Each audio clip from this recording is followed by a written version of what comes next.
Fala galera, será que tem alguém aí já? Já tá online? Se alguém tiver, dá um alô aí. Eu tô tentando me organizar aqui.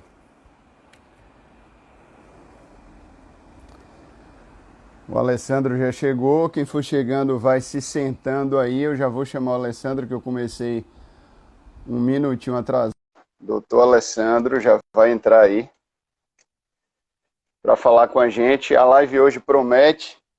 Temos um monte de coisa para falar. Ei, meu amigo, Fala, grande Alessandro, tudo bem? tudo bem e você? Tudo bem? Me ouve bem? Tudo ok? Eu ouço bem, sim, tá tudo ótimo. Cara, que dia foi esse aqui em casa? Tudo de cabeça para baixo, sua live assim cai como uma luva aqui em casa. Eu não sei se na sua casa tá assim, mas aqui em casa tá uma coisa de louco. Uhum. E, enfim, vamos nos ajudando aí. Brigadão por ter aceitado o convite. Eu sei que sua agenda é super corrida. Obrigado a todos também aí pela presença. E eu queria que você fizesse uma apresentaçãozinha, tá? Não sei se tem muita luz aqui, eu não ajustei direito o refletor. Tá muito iluminado ou tá? Como é que tá aí? Tá ok? Não, tá bacana, Ah, ótimo. tá legal. Eu e o velho Chaves Eu aqui. acho que eu sou Alessandro Marim Pietri, sou psicólogo e, e a sua fala inicial a respeito de como as famílias estão funcionando, eu acho que é a realidade da maioria, assim, a gente está realmente passando por muita coisa, se reinventando, né? Isso que a gente vive é de um ineditismo sem precedentes, a gente não tem repertório para lidar com isso. E naturalmente todas essas vivências elas ganham aí um contorno superlativado, né? Então é mais difícil, tudo é mais difícil. Então há dias melhores e há dias piores. Hoje, pessoalmente, meu dia não foi assim como o seu, mas já tive dias assim como o seu, de muita dificuldade de gestão das coisas, de muito impacto subjetivo diante das notícias, né? A gente vive um Sim, momento sim. muito difícil dentro da gente mesmo e fora da gente, né? Dentro das nossas casas e fora das nossas casas. Então é natural. Eu acho que todo mundo que está nos ouvindo, famílias, pais e tal, precisam relaxar um pouco e se autorizar a esses altos e baixos, sabe? É claro que a gente não pode viver numa espécie de montanha-russa, porque ninguém suporta isso muito tempo. Mas algum alto e baixo, algum momento mais difícil e tal, faz parte desse processo. Eu acho que a gente precisa viver, inclusive, esses momentos com plenitude, né? Viver um São momento de necessários, dificuldade né? são necessários para que a gente retire deste mergulho alguma estratégia para sair disso. Então, se a gente também ficar evitando o tempo inteiro esse mergulho mais complexo, mais difícil, essa vivência das nossas dores de existir nesse momento, a gente fica com menos recursos para lidar com elas, né? Tá, agora, vamos começar aí. Você começou começando aí, né? Você deu logo um saculejo aí em todo mundo, para todo mundo entrar no ritmo da live. Mas vamos começar. Cara, eu ouvi aquele texto seu. Eu já lhe conhecia. Por que que eu lhe conhecia? Vou lhe explicar por quê. Apesar de você ser muito conhecido, eu até o ano passado não conhecia a sua figura, né? A sua importância para as escolas principalmente. E o que é que aconteceu? O Marcos Piangeres, ele veio para cá, para a Bahia, ele tem um trabalho, né, uma espécie de talk show falando de paternidade. Eu abri o show dele e me escalei para ajudá-lo na divulgação. Né? O que é que aconteceu? Eu fui batendo de porta em porta para falar do evento e chamar as escolas para parceria com o show do Marcos Piangeres, né? Por uma questão fundamental, assim, para mim, que era uma troca com o Marcos, porque ele fez o prefácio do meu livro, né? Que eu falo Uhum. justamente sobre isso, sobre trabalhar demais, né? Saiu todo mundo, e aí quem fica com a criança? O Uhum. olhar da criança sobre esse cenário. Então Uhum. eu bati em várias escolas e todas as vezes que eu me apresentava, e me apresentava como advogado, estudante de psicanálise, falo sobre paternidade, foi muito curioso, porque todo mundo dizia: Ah, você fala sobre isso? Quem fala muito sobre isso é o Alessandro Marim Pietri, que consultor aqui da escola. Né? E isso aconteceu muitas vezes, e eu imagino que você enriqueça muito essas escolas, pessoas ilumine. E aí eu vi a sua live com o Ieda Uhum. e fui olhar um texto seu. E me deparei com o texto do todo ser humano é inventado.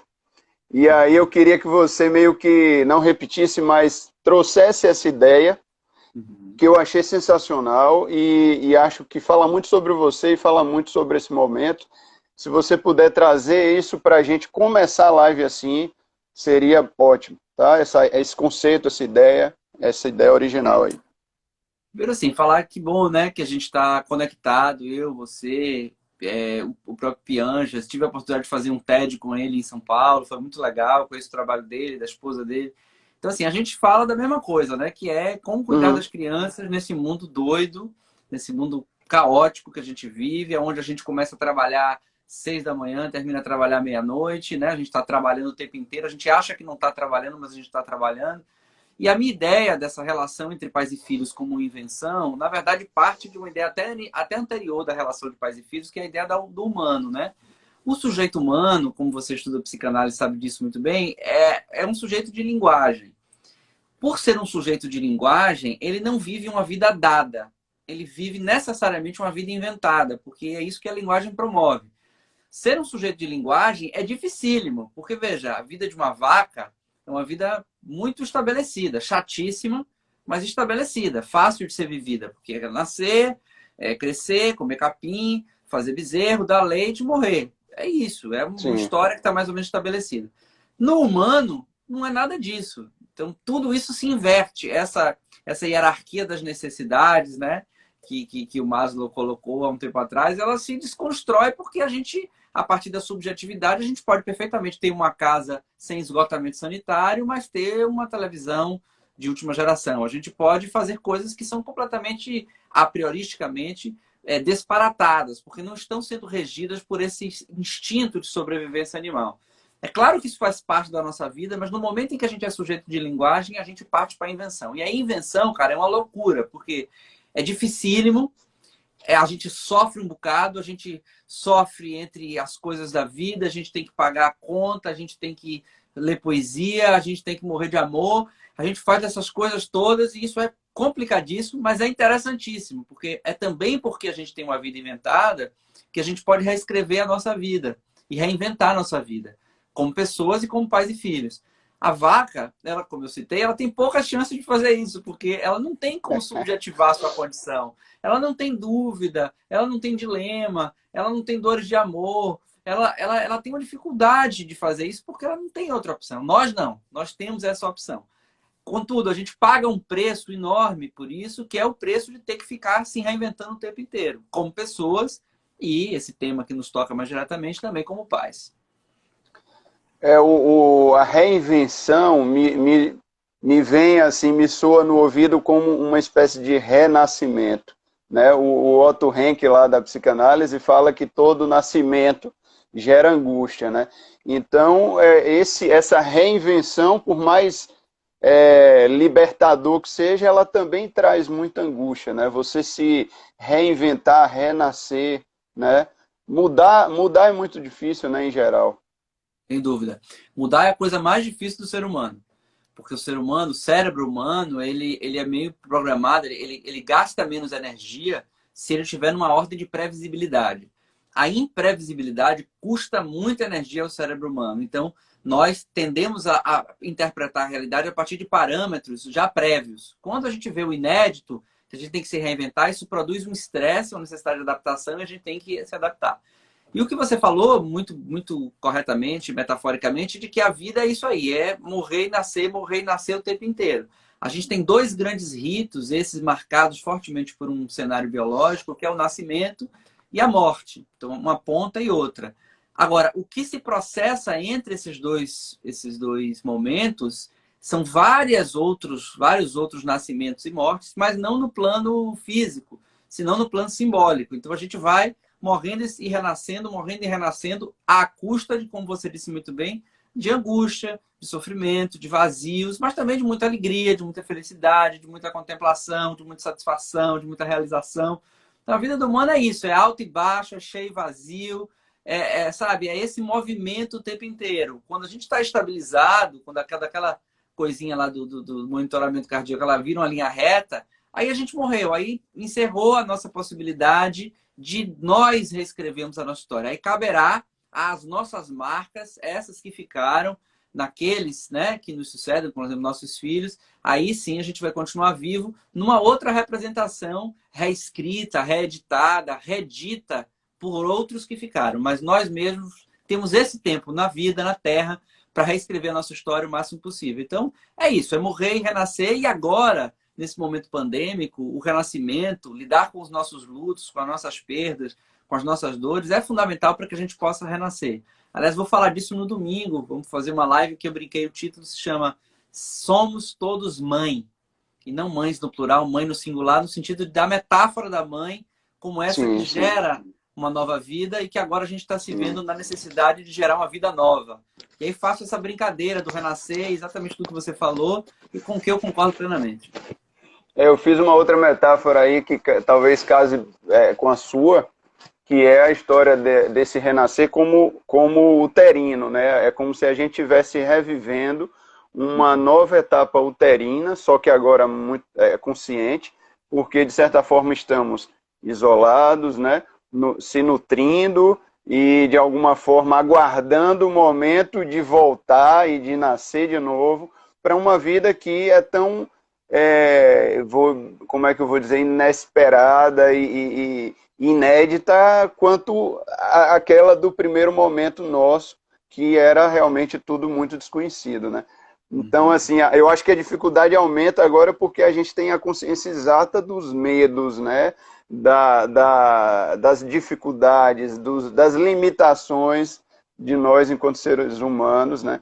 Agora, assim, outra coisa que me ocorre é que a reinvenção ela devolve a gente, ela devolve ao ser humano a possibilidade de ser protagonista da própria vida. Porque se você não reinventa nada e você só toca como a história da vaca que você criou, que você sugeriu a metáfora, você simplesmente sobrevive, né? Você não é protagonista da sua própria condição, da sua própria Uhum. existência, né?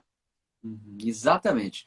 Você fala de duas coisas importantíssimas, né? Há um verso que ficou muito conhecido como uma música do Caetano Veloso, que é navegar é preciso, viver não é preciso. Que na verdade isso remonta do Fernando Pessoa, que remonta da frase de um general muito antigo e tal, que quer dizer o quê?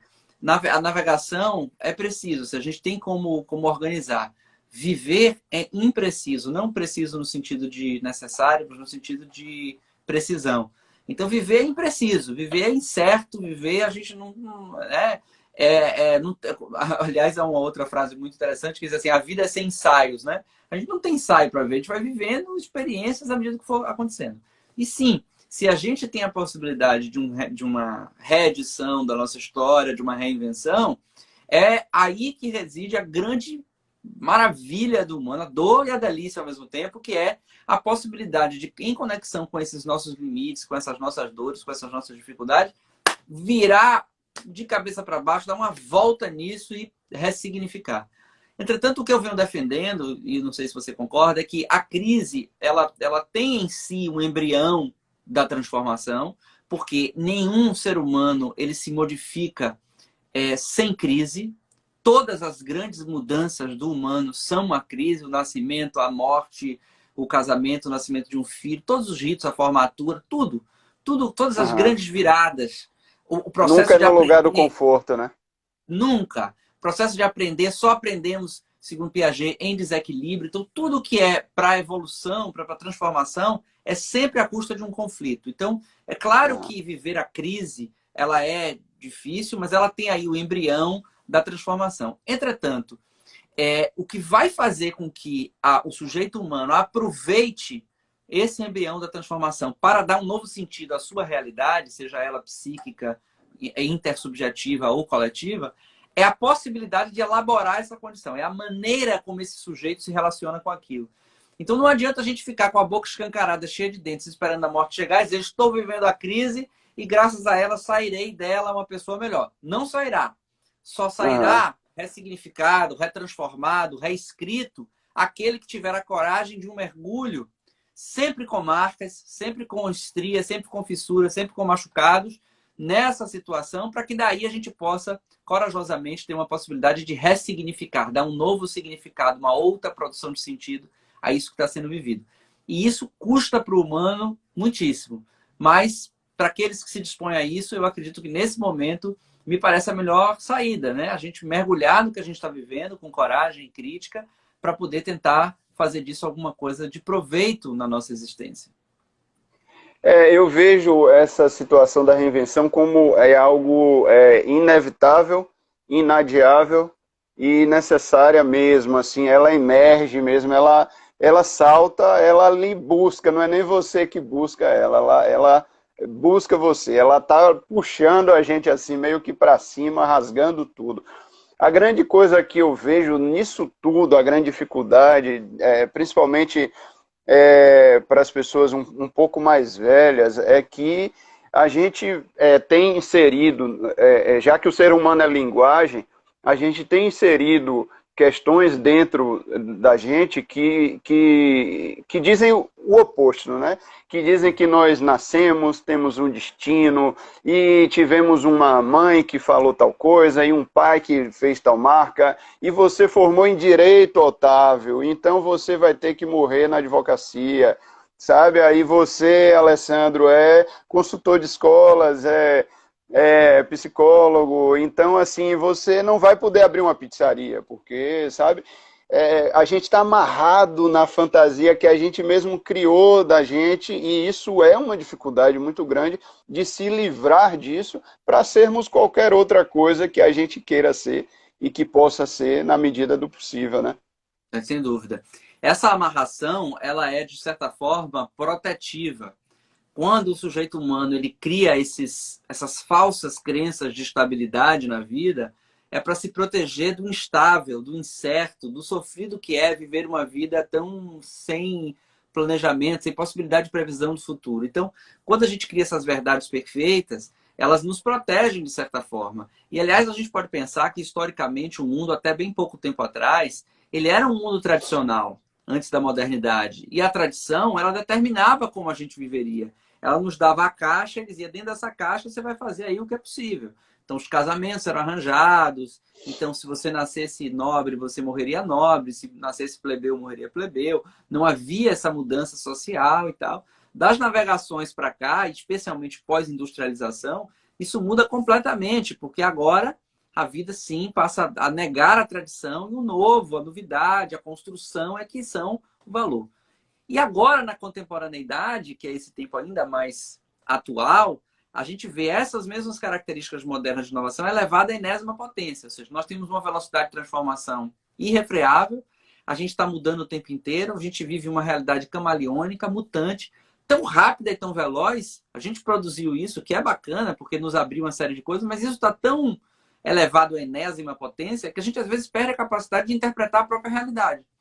Então, agora talvez seja um tempo também da gente conseguir achar essa distância ótima entre a novidade e uma certa possibilidade de sedimentação da experiência humana para entender essa novidade. Senão a gente vive correndo atrás do novo, do novo, do novo, do novo, do novo, do novo, do novo, o tempo Sim, inteiro. sim, sim. E aí, aquilo que é construção já é ruína, como disse o Caetano, né? Tudo é menino e menina no olho da rua, o asfalto, a ponte, o viaduto unindo para a lua. Nada continua. Perfeito. E essa vida de que nada continua, que nada pereniza, é muito difícil para o humano, porque o humano ele precisa de uma novidade, de uma paixão, de uma loucura, de uma invenção, mas precisa também de uma certa estabilidade para ter um tempo de depurar a experiência, de ver como aquilo ressoa, como aquilo é para a gente. Então, eu acho que esse tempo de quarentena está nos ensinando a ressignificar nossa relação com o tempo do relógio, valorizando mais isso que nós dois conhecemos bem, que é o que a gente chama de tempo lógico, que é esse tempo do sujeito, que é o tempo que cada sujeito precisa para lidar com essas coisas.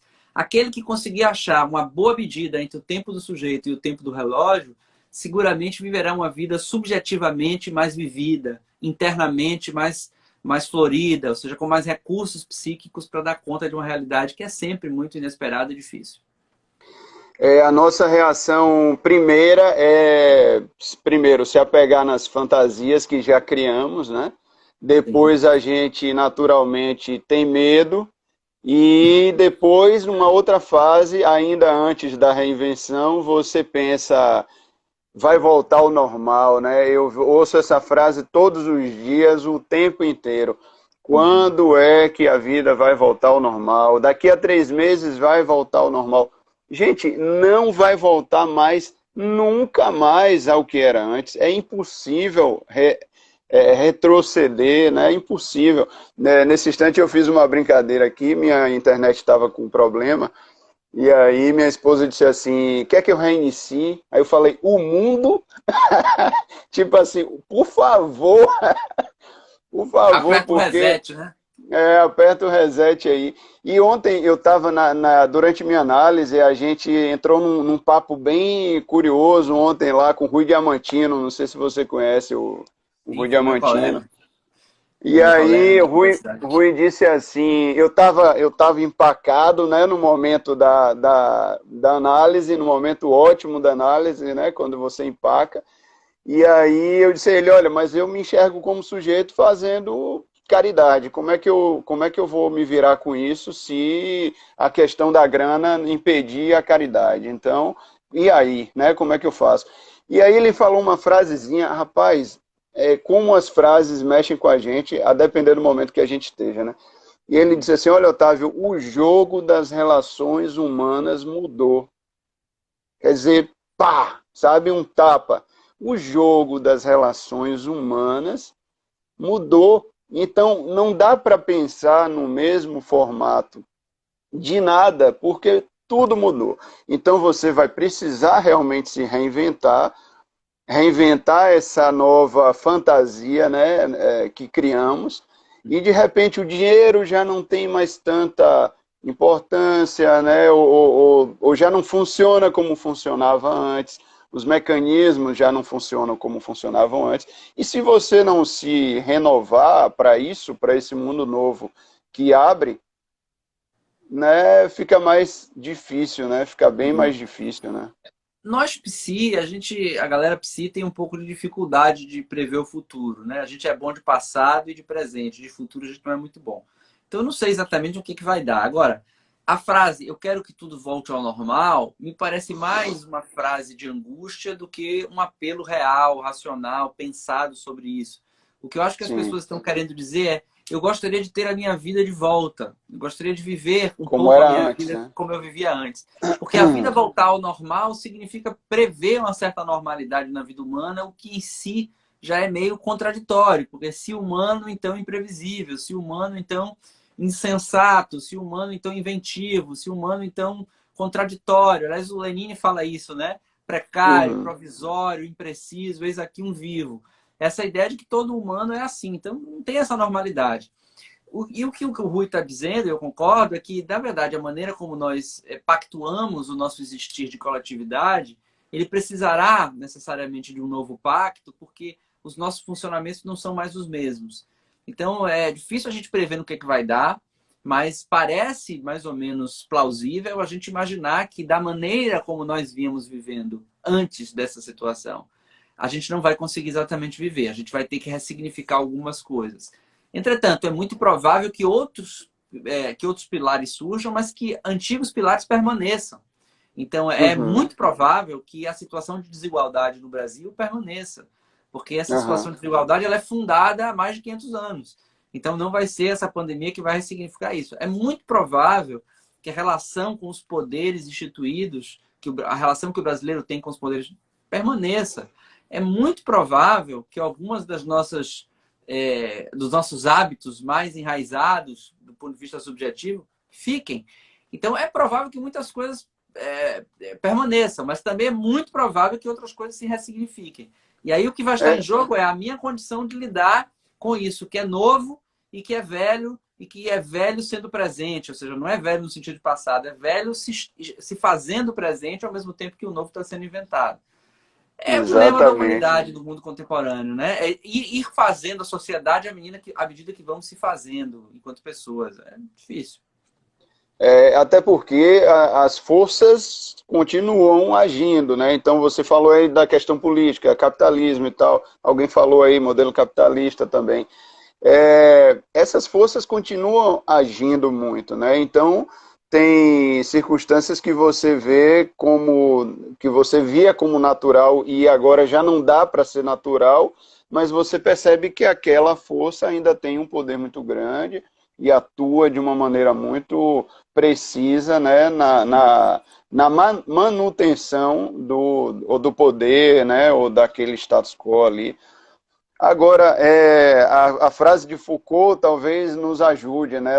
Aquela ideia do desconstruir para reconstruir, né? Você ainda acredita que é possível, no momento onde já está tudo tão balançado, desconstruir para reconstruir? Não é algo aí perigoso para o psíquico? Assim, a gente já não está tão mexido que precise, que seja perigoso desconstruir para reconstruir. Entendeu minha pergunta? Perfeitamente. É que eu acho que a gente não tem muita escolha. É que eu não vejo como a gente reconstruir sem uma desconstrução. Eu concordo que é difícil, dolorido, até perigoso para algumas pessoas. Algumas pessoas talvez não suportem. Algumas pessoas, Sim. às vezes, talvez entrem num sofrimento psíquico profundo porque não tenham recursos para isso. Eu entendo e concordo com você. Entretanto, eu não vejo muita escapatória. Eu não vejo como a gente vai conseguir reconstruir os nossos laços, os nossos parâmetros de funcionamento enquanto coletivo, enquanto sociedade, sem uma desconstrução.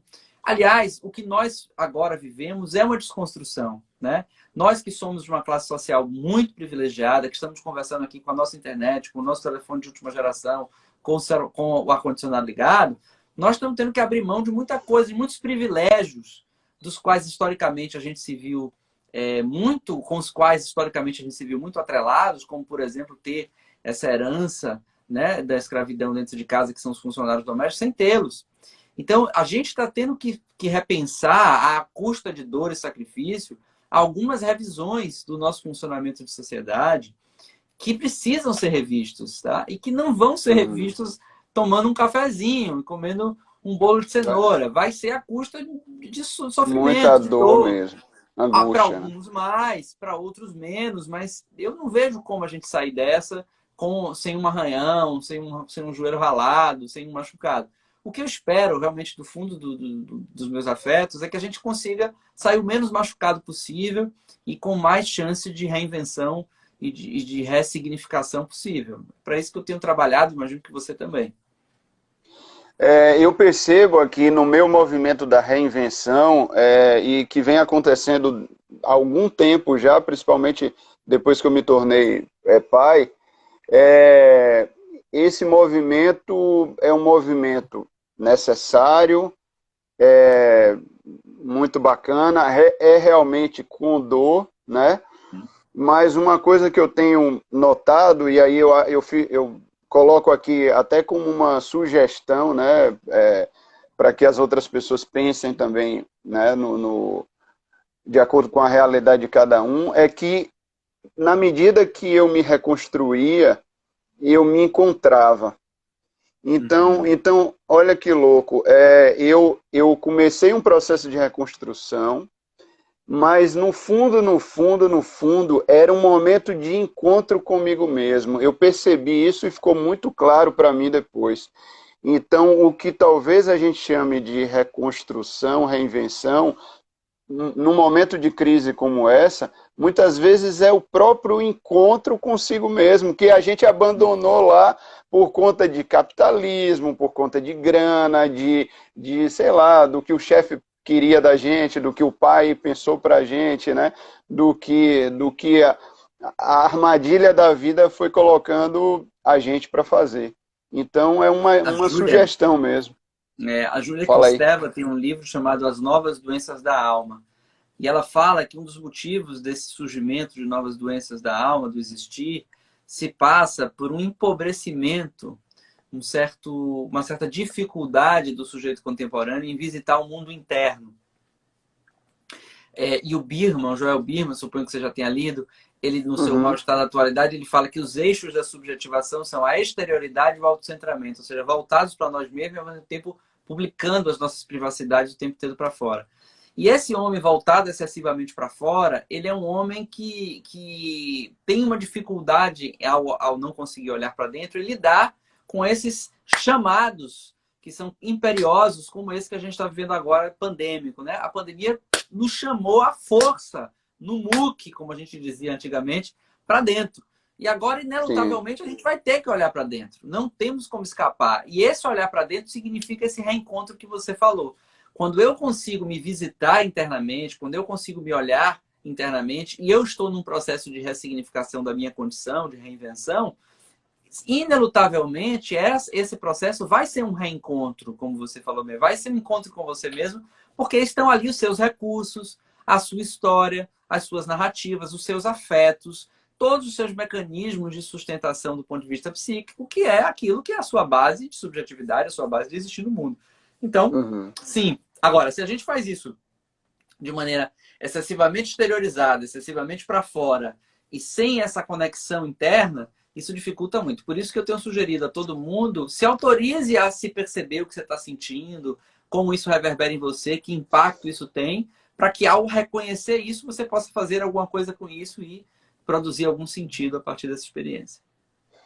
É engraçado a força que a gente faz para fugir da realidade, né? E esses dias, e sempre que eu penso subjetivamente sobre o outro, normalmente eu me uso de exemplo porque eu me pego fazendo as mesmas coisas que às vezes eu reclamo no outro. Olha quem chegou aqui. A grande pequena Flor que se vestiu Oi, toda de. Flor, tudo bem? Pera aí que ela não te ouviu, não. Ah. Ó, tio Alessandro. Oi, Flor, tudo bem? Pode Tá falar. legal aí? Sim, Você tá. tá muito bonita. Que roupa linda é essa que Obrigada. você vestiu hoje? É a roupa de quem? É alguma fantasia? De Não, carnaval? não. Não? É só Você tá alegria mesmo, linda só mesmo. roupa de alegria.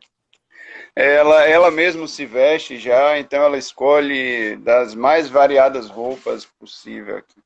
Que É uma legal. Prazer te princesa. conhecer, viu? Um beijo. Um beijo, solta o beijo pro tio. Beijo. Olha o tio Rafa falou, lindona. Beijo. Tchau. Tchau, te amo. Tchau. E aí, veja, eu estava falando de que tal, que eu busco. Sim, aí eu estava em contato com a Bianca Solero, né? Eu fiz uma live com ela fala muito de criatividade, e eu tentando bolar um tema para convidar o Murilo Gun, que fala de criatividade também, para fazer uma live comigo aqui. E aí eu falei com Bianca, Bianca, o que é que você acha de da gente fazer uma live com o Murilo, né? E eu até cheguei a fazer esse convite a ele da gente falar, assim, eu bolando, né? Bolando as ideias, falar sobre as habilidades que os pais terão que ter depois do Covid e tal. Aí ela, sabiamente, disse, Otávio, olha, eu estou entendendo essa sua preocupação com as habilidades do futuro dos pais e tal, mas me parece e aí, assim, foi sensacional para mim, porque eu percebi que eu estava fugindo da minha realidade, eu estava querendo chegar logo lá e tal. E ela disse, ó, me parece que agora o ponto alto da história é a gente olhar para dentro, é a gente parar um pouco, é a gente entender das habilidades que a gente precisa utilizar agora, os recursos que a gente precisa tirar as cartas da manga para ajudar os nossos filhos agora. Então, pouco importa o futuro agora, né? Nesse exato momento, porque a gente nem sabe o que é lá. Então, aí eu disse para mim, ó, Otávio, reduz um pouquinho essa ansiedade, essa negação do presente, porque isso grita na gente, né? A gente tem vontade de fugir o tempo inteiro, né? É natural isso. Na verdade, essa resposta sua é uma resposta bastante contemporânea. O homem contemporâneo ele é instado a respostas rápidas. Ele é o homem do imediatismo, né? E uma Uhum, prova disso são esses recursos, esses aplicativos de mensagem, né? Quando você manda uma mensagem para alguém, recebe aqueles dois tracinhos azuis e a pessoa não te responde. Você uhum. tende a interpretar que você não foi amado, que você não foi querido, que você foi desprezado, você pensa coisas horríveis. Mas, na verdade, a pessoa está com outra ocupação ali e não pode lhe responder. Porque o homem contemporâneo, ele é apressado, ele quer para ontem, tudo é urgente, tudo é muito rápido, tudo é muito célere. A gente não tem mais aquela ideia de esperar. Se a gente for pensar, eu, quando garoto, eu ainda acompanhei, por exemplo, mandar carta. Você mandava uma carta, esperava uma semana para chegar, a Também. pessoa respondia mais uma semana para voltar. Então, toda essa relação com o tempo muda muito essa nossa ideia de viver o presente. Porque quando você manda uma carta, espera uma semana para chegar, mais uma semana para voltar, você tem 2 semanas de encontro com você mesmo. Você vai ter que reviver essa experiência da escrita até que a escrita volte. Agora, quando você manda Uhum. uma missiva para alguém hoje, a pessoa responde na mesma hora, volta, etc., você não tem nem tempo de se haver com esse conteúdo.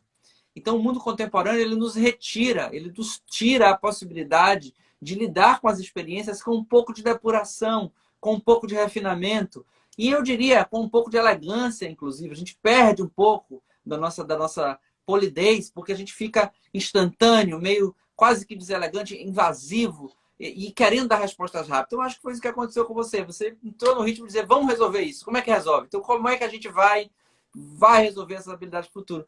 Não porque você É, seja especialmente mais ou menos ansioso, mas é porque o mundo todo nos empurra para essa dimensão. E sem que a gente perceba, a gente é feito desse mundo, a gente é produtor e produto dessa cultura.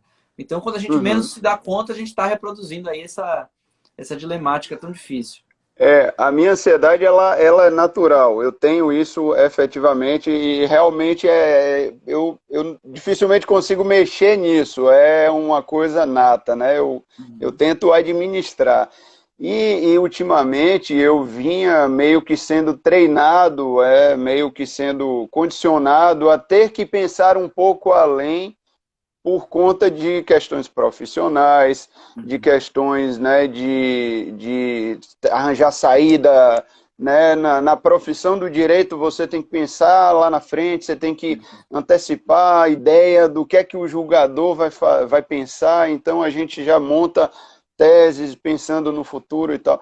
E toda essa sistemática provocou em mim e provoca num ser humano normal muita ansiedade, muita necessidade da gente estar lá na frente. E a gente tem dificuldade de estar aqui agora, né? O que é que termina acontecendo? A gente não vive porque você está preocupado com o dia de amanhã. Quando chega amanhã, você está preocupado com a festa do São João. Quando chega no São João, você está montando a festa do Réveillon e você não consegue vivenciar festa nenhuma, né? Uhum. Porque você está fotografando ou pensando ou criando coisas para o outro dia, né? O Covid Isso, colocou, como você bem falou, todo mundo dentro de si mesmo, né? Forçosamente. isso tem a ver, meu amigo, com uma coisa muito interessante, que é a relação do sujeito humano, ou seja, a relação do sujeito humano com a experiência é uma relação muito diferente do que foi para o sujeito um pouquinho antes dessa hipermodernidade. Então, até a modernidade, a experiência ela tinha um valor muito central para o humano. Por quê? Porque o que se acreditava? Que nós, enquanto sujeito, tínhamos que nos ajustar à realidade, e não a realidade que deveria se ajustar ao sujeito. E isso faz com que a experiência ela seja muito central. Então a gente valorizava muito grandes momentos de experiência. E se a gente for pensar na nossa infância, quando nós éramos garotos, ganhar uma bicicleta era uma experiência, era uma coisa do outro mundo. E a sua relação com esse objeto, que era a bicicleta, demoraria muito tempo. Não se tinha o hábito dessa troca, dessa obsolescência como marca, como regra. Então a Uhum, experiência ela tinha esse valor para o sujeito moderno. Para o sujeito contemporâneo, o que vale é menos a experiência e mais uma expectativa de superlativo da experiência. Então, ninguém quer ter uma bicicleta, todo mundo quer ter a bicicleta. Ninguém quer ter um relacionamento, todo mundo quer ter o relacionamento. Ninguém quer ter um uhum, emprego, todo mundo quer ter o emprego. Essa mudança de artigo é muito decisória no plano subjetivo, porque ela define a sua expectativa como sempre muito alta. Então, você quer ter a grande experiência. Como isso não é possível, porque objetivamente a gente não consegue viver, a gente vive o tempo inteiro buscando mais e mais e mais. Aliás, o Bierman também nesse livro fala de um certo funcionamento toxicômano, como se a gente vivesse acreditando que algum objeto externo pudesse tamponar nossas dores de existir, e à medida que esse objeto vem, ele cobra mais e o buraco aumenta, e a gente vai mais e mais e mais e mais e mais. Numa metáfora do pagode baiano, seria se você quer tome, tome, tome, tome, tome. Ou seja, sempre se acredita que existe algo para ser ofertado a você mais e mais e mais. E é isso que os adolescentes fazem, por exemplo, nas TVs, né? Quando ficam zapeando os canais e não assistem nada e assistem tudo, porque aquele programa tá bom, mas o próximo pode ser melhor, e aquele tá bom, mas o próximo pode ser melhor, e pode ser melhor, e pode ser melhor. E essa loucura que é muito fundamentada pela lógica, pelo único fundamentalismo que persevera no mundo contemporâneo, que é o consumo, ela só serve para isso. Então, nós já fomos o que nascemos na antiguidade, já fomos o que tivemos na modernidade, agora nós somos o que consumimos. E consumir é muito diferente de ter, porque consumir a coisa tem que acabar para você ter de novo, de novo, de novo, de novo, de novo. Então, no momento em que eu sou um sujeito de consumo, eu me consumo a mim mesmo, tentando o tempo inteiro esse superlativo da experiência. Por isso que eu estou numa festa, eu estou pensando na próxima, eu faço uma viagem, eu planejo a outra, eu estou sempre vivendo essa promessa de um futuro melhor. E contradizendo o que o Gilberto Gil magistralmente já disse, que o melhor lugar do mundo é aqui e agora. Ou seja, esvaziando a experiência e vivendo a expectativa do superlativo da experiência. Você tocou num tema aí que daria uma outra live, porque o consumo, que é um hábito social normalíssimo, desde você consumir comida a consumir bens supérfluos, né? E esse consumo também foi freado na Covid de uma certa forma, né? O acesso ao shopping não aconteceu, mas você tem acesso, por exemplo, a uma compra pela internet. E a gente, quando para avaliar isso com falta de dinheiro, necessidade de consumo, as pessoas que só se entendem como sujeito consumindo e consumindo mais, né? E isso é como se fosse uma bomba gigantesca prestes a explodir, né? Porque você tem uma sociedade que se negava a olhar no próprio espelho, a enxergar o próprio presente. E consumia o tempo inteiro como uma necessidade de preenchimento de um vazio que não preenchia nunca, é um buraco sem fundo. E aí você para tudo e diz, olha, não sai de casa, o medo de morrer aumenta, você não vai poder consumir como você consumia antes, e você vai ter que olhar para o espelho, para o filho, para a esposa, o tempo inteiro, né? Então, assim, a gente tem um vírus lá fora e tem uma bomba atômica aqui dentro de casa que, se você não avaliar direito, não guiar, não se reinventar, como você prega, vai explodir, né? A violência doméstica, por exemplo, é um sinal Aumentou. disso muito forte, né? Aumentou em muitos É lugares. verdade. É verdade. E aqui, quando a gente teve umas cidades do interior de São Paulo que começaram a flexibilizar os seus isolamentos, o distanciamento social, os shoppings fazendo fila, as pessoas correndo desesperadamente ao shopping, né? E é isso, porque é um sentimento de pertença. A gente tem que entender que o sujeito humano contemporâneo, ele não consome por uma perspectiva de ter, ele consome por uma perspectiva de pertencer. Essa é uma ideia que eu acho que é uma ideia extremamente importante. O sujeito humano contemporâneo, ele não consome para ter, ele consome para pertencer. Ou E seja, ser, né? Na exatamente, medida que... à medida que ele pertence, ele é. Então isso conforma a nossa subjetividade. Ou seja, se eu tenho aquele objeto marca o meu corpo e marca a imagem que o outro faz de mim, me posicionando num determinado lugar simbólico que me dá uma falsa ideia de pertencimento e de conforto. E à medida em que isso se desfaz, eu preciso de outro, e de outro, e de outro, e circular isso. Então a gente vê isso muito claramente, né? Nos nossos filhos, quando eles dão um chilique no shopping porque precisam lá do calçado XPTO, que não é de fato o que eles precisam, e se você oferece um outro calçado, eles não aceitam. Ou a gente vê em algumas pessoas que estão distanciadas dessa chance de consumir historicamente e que passam a violência para tentar adquirir, mas também não querem adquirir qualquer produto. Eles querem aquele produto simbólico que, ao olhar do outro, vai posicionar em um determinado lugar. Então, isso é decisivo, isso é checkmate no quesito subjetivo do homem contemporâneo. E é por isso que a gente termina fazendo esse tipo de movimento como uma estratégia quase que desesperada de uma espécie de sobrevivência subjetiva diante do olhar do outro. E aí vem o mundo que você tanto queria agradar e diz assim, olha, não me importo Serve com para você. nada. Não me importo, olha, sabe a Europa que você queria tanto viajar? Não é um lugar seguro. Ah, você trocou de carro? Não vai poder andar com o carro. Não precisa mais de tanto carro assim, de tanto luxo assim, porque você vai passar pelo menos algum tempo né, dentro de casa. Então, assim, esse novo, não é um patamar, mas assim, essa nova realidade que a gente está enfrentando é uma realidade que põe nossos conceitos, nossas fantasias, né, no lixo e exige que a gente crie outras fantasias. Teve uma coisa que você falou aí, interessante, do... Ah, não, lembrei o que é que eu ia falar. Me chamou muita atenção, a Ivete Sangalo fez uma live recentemente com um pijama de uma cor, sei lá, uma cor diferente. E aí, 2 dias depois, saiu uma reportagem de que o pijama que a Ivete Sangalo tinha usado esgotou na loja. O pijama custa perto de R$ 400, um pijama. E aquilo me chamou muita atenção, aquilo gritou no meu ouvido assim, é, pelo momento que a gente está vivendo, né? Numa época comum, talvez fosse normal, né? Você, sei lá, sai no Big Brother um celular novo, você se interessa, é estimulado a comprar, vai lá e compra. Mas a gente está vivendo um momento tão, né, peculiar e um pijama esgota, né? Como assim, né? Como assim tão caro? Que loucura é essa? E eu acho que está nessa busca, né, por pertencer, por continuar pertencendo e parecendo com alguém que é famoso, que está feliz e que né, gera tanta alegria para tanta gente. Eu não consigo imaginar o que leva uma pessoa dessa a comprar um pijama, mas dá para a gente supor, né? Dá para Não dá para supor. pensar individualmente, porque cada indivíduo é um, mas assim, do ponto de vista de um certo movimento coletivo, me parece um vazio, né?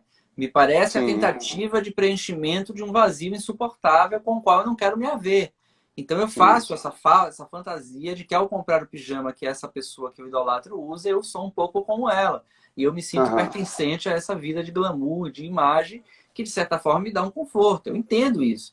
Agora, o que a gente precisa avisar essas pessoas é que o pijama vai entrar e o buraco vai aumentar. Ele não vai tamponar esse buraco, porque esse buraco ele é feito para isso, né? Ele é feito para, à aham, medida que os objetos vão chegando, a gente vai precisando de mais. Então, é uma corrida sem fim. É como aquele desenho que a gente assistia quando era criança do Papaléguas, né? Que nunca consegue alcançar. consegue Então, a gente alcançar. fica tão obcecado atrás daquilo e a gente perde a oportunidade de ver as paisagens. Veja que nós, quando assistimos, não nos dávamos conta das paisagens que estavam ali passando, porque o foco era ficar correndo atrás. E é impossível a materialização absoluta do desejo. É impossível. Então é É, melhor a gente lidar com essa nossa incompletude do que ficar como o Walking Dead correndo atrás dessas migalhas de pertencimento. Olha, sempre que a miséria simbólica ela é escancarada, é a partir, quase sempre, de uma miséria real. Ou seja, é por conta dessa miséria real que a gente está vivendo, de não poder sair de casa, de pessoas morrendo, de desmandos políticos para lidar com isso, de toda essa loucura que a gente está vivendo, que a gente se dá conta de uma certa miséria simbólica, né? Dessa lógica que o Zé Cabaleiro falou de trocar o nosso carro novo por um novo carro novo. Ou seja, essa lógica do consumo que é uma maneira discretamente miserável do ponto de vista subjetivo de existir. Miserável no sentido de que é, é de, quase uma sobrevivência e não uma vida sim. propriamente, né? Quando você fala em necessidade, possibilidade e quase que assim, o lance da reinvenção vem para você na sua ideia, né, quando você elabora isso, como um processo de autoral, assim, é você tem um início, tem um meio, tem um fim, ou você está vendo como algo do inconsciente coletivo e a gente vai se reinventar e vai se reinventar porque é um processo natural da vida. Você tem um caminho, você imagina um caminho para essa reinvenção acontecer? Eu acho que o Freud nos responde isso quando ele diz que não existe uma psicologia individual, toda psicologia é essencialmente social. Não há essa separação propriamente entre o indivíduo e o coletivo, né? Nós somos feitos de cultura, nós somos feitos de coletividade, nós somos feitos do encontro. Nós só existimos porque um outro humano nos conferiu a nossa existência do ponto de vista simbólico. Então, sempre aquilo que nós nos Perfeito. fazemos é à medida do outro. E, aliás, o que eu tenho defendido é que a gente possa bem dizer toda essa dificuldade que a gente está vivendo juntos. Porque quando a gente tem a chance de bem dizer juntos, a gente tem mais chance de criar um outro pacto coletivo.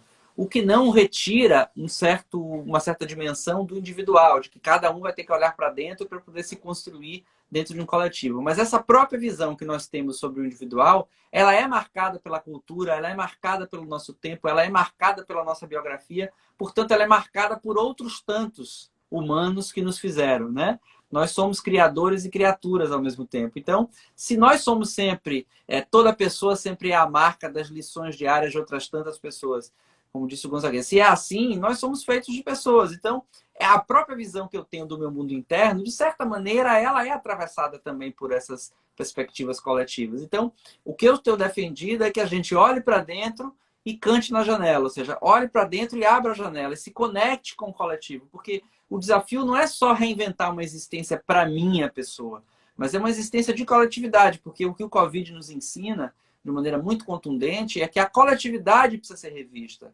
de que esse projeto contemporâneo, de que a liberdade individual vale mais do que um projeto coletivo, ele traz muito benefício e muito risco. E agora a gente está, infelizmente, lidando muito mais com o risco do que com o benefício. Então eu tenho que pensar, por exemplo, que a desigualdade no Brasil precisa diminuir. Porque a desigualdade no Brasil é um flagelo, é terrível. É muito difícil que um país prospere com essa desigualdade absurda. É muito difícil que um país prospere sem respeitar a infância. É muito difícil que um país prospere solapando absolutamente as dimensões culturais. Então nós precisamos, com força, acreditar que é preciso...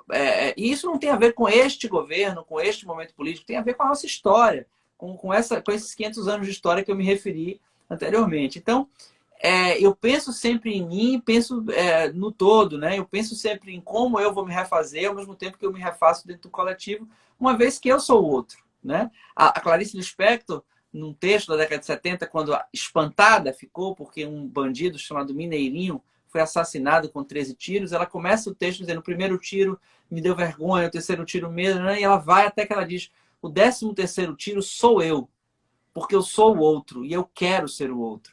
E eu acho lindo isso. Eu sou o outro, eu sou a medida do outro. Então é isso que eu acho. Eu acho que não tem como a gente desvencilhar a minha subjetividade do coletivo. Você traz coisas aí muito interessantes. Eu fiquei pontuando, mas no meio eu perdi a conta. Foram muitas as coisas importantes. Mas você traz algumas coisas aí como a preocupação com as crianças, que é algo que realmente nesse momento, mais do que nunca, me preocupa muito. A gente fica nessa ideia, né, das lives com psicólogos, das lives de música e tal, e eu fico imaginando, e as crianças são olhadas, né, em que momento? Porque ou o pai está no home office, né, no meu imaginário, ou o pai está no home office, ou o pai está na Netflix, ou o pai tá numa live, ou o pai, né? E aí, como é que estão essas crianças? Então, assim, o olhar para essas crianças nesse momento de reinvenção é impressionante, é imprescindível.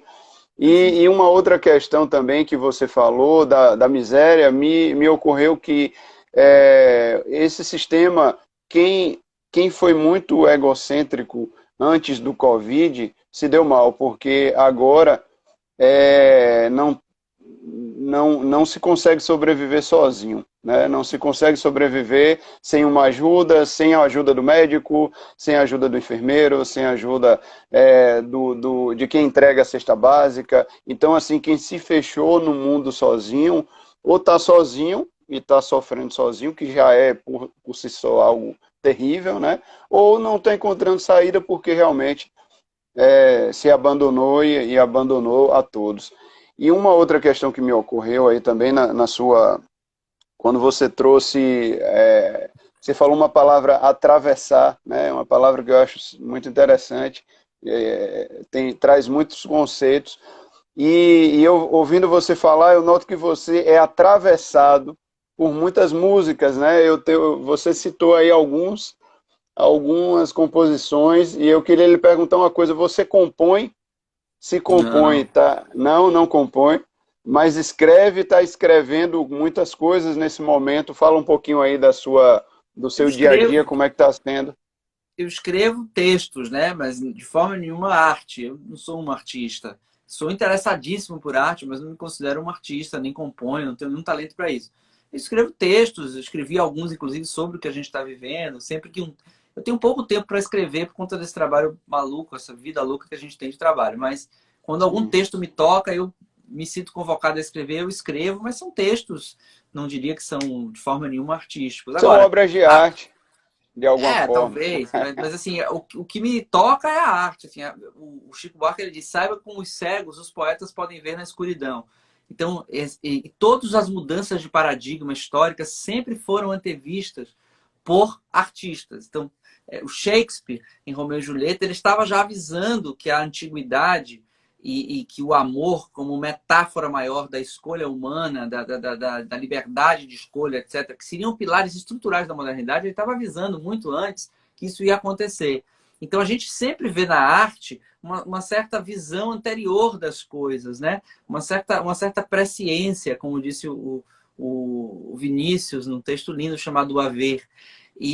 Ele diz assim, e essa pequenina luz indecifrável a que às vezes os poetas dão o nome de esperança. Então, a arte é isso, é a possibilidade de esperançar.